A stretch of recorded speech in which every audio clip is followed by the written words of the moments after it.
Okay, so we're going to talk about refractory periods here. So really quick, and just to make sure that we remember what's going on, I'm going to label the different parts of the action potential. So here we've got resting. Okay, here was some sort of stimulus or graded potential that gets us to threshold. So I'll make that yellow just so we're clear. So, whoops, yellow is threshold. Okay. And then from there we've got, and I'm just going to write over here, depolarization. Over here we've got repolarization. And here we've got hyperpolarization. And just to be clear, so going from here to here, so from this X to this X, we have that stimulus or graded potential. Once we hit threshold and until we get to the top, that's depolarization. From the top back down to resting potential, that's repolarization. And then hyperpolarization is from basically when we go from rest, become more negative and get back to rest. Okay. And so we're going to focus on, here we'll do it orange. So we're going to focus on, so depolarization's orange. Okay. We're going to say repolarization's this purple, and hyperpolarization we're going to talk about in terms of white. Okay, so let's talk about orange. So what actually happens, or what's the main thing that happens to cause depolarization?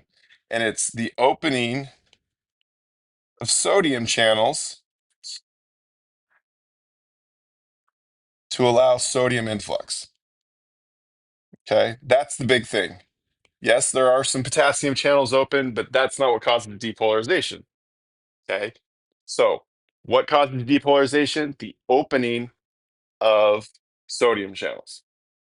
Okay. Now, let's talk about what causes repolarization.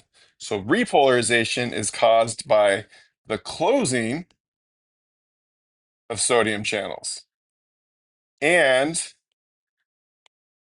the opening,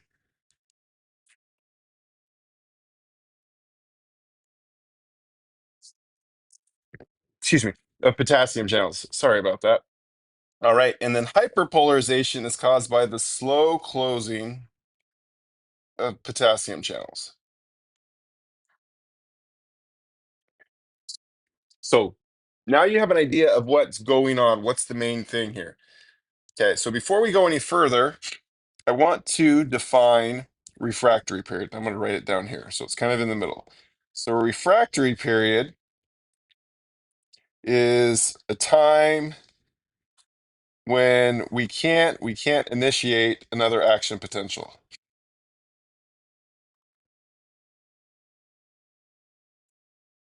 Okay? At least not a normal stimulus. And so we've got relative, or we've got absolute, which means no chance. You're unable no matter what, no chance to initiate. Relative needs a large stimulus, larger than normal stimulus.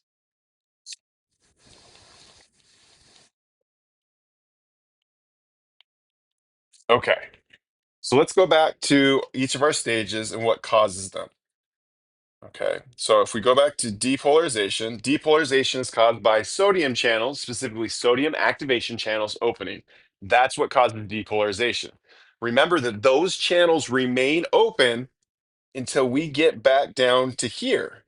Okay, so from here, and we come all the way around to here, those sodium channels, those sodium activation channels are open.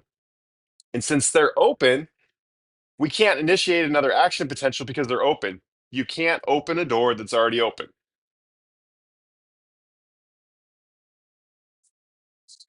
Okay. And so as a result, during depolarization, this is part of the absolute refractory period. All right, let me go back to the color we were using for refractory periods. So corresponds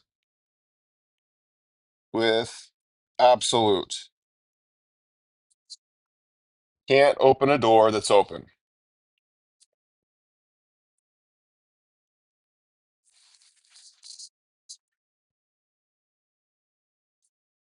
Then we've got repolarization.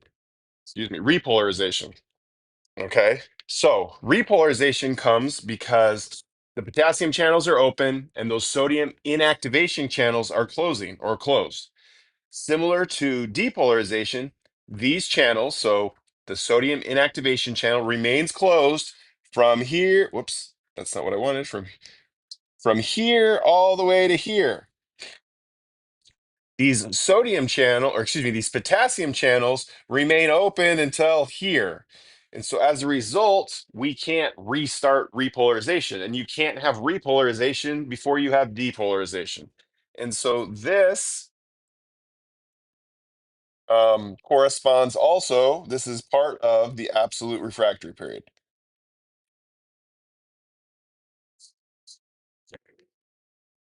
Okay, so part of the absolute refractory. Now, if you remember, when we get to this part here, everything resets, or at least starts to reset. These potassium channels are slow. They open slowly, they close slowly. Well, because they close slowly, potassium's still able to leave the cell. However, these sodium channels have reset, so we can actually have depolarization again. But what we need is, let's just say we're here, we're trying to initiate another action potential. We have to have a larger than normal stimulus. Notice that that amount is different than that amount. And so here during hyperpolarization, a large enough stimulus will allow us to have another action potential. Okay, so we'll hit threshold. So this is part of the relative refractory period. Okay, and I hope that by seeing this, this will help you understand. I apologize for the sneezing in the middle and a couple of pauses. But with that, that is action potential or refractory periods of an action potential.